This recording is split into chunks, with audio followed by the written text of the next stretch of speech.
There are many organizations around Chautauqua Lake that want to see the lake thrive. However, the topic of whether or not to use herbicides is causing a divide.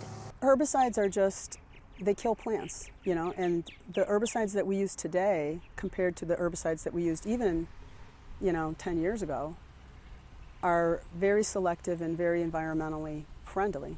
We're not opposed to it, but we think it needs to be more judiciously used and not just be, well, let's use it to get ahead here. It's very frustrating that we have a lot of opposition from the very group who for years and years, as I've said before, were the only ones putting any chemicals in the lake. And many of those people are saying, no, it's poison. And these new chemicals are so much safer. The Chautauqua Lake Association switched from using herbicides to harvesting nuisance aquatic plants years ago. Douglas Conroe claims the lake is at a delicate balance between algae and plants right now.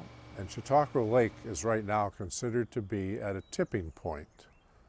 It can be a plant-controlled lake, or it can be an algal-controlled lake. Plants can be a nuisance. Algae, when it gets too abundant, is a harmful, toxic substance. I think we're hopeful that we can start doing some actual actions to prevent exactly that from happening. We don't want that tipping point to go towards algae and for this lake to be unrecoverable.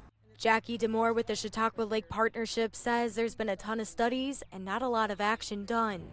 The county executive says that organizations around the lake voted to bring in GEI consultants to look at data and find an approach on how to maintain the lake. That's where the real challenge is going to be ahead of us. Once we get this information, will people abide by it? There's nothing stating they have to. That's the problem. Reporting in Chautauqua County, Hope Winter, News 4.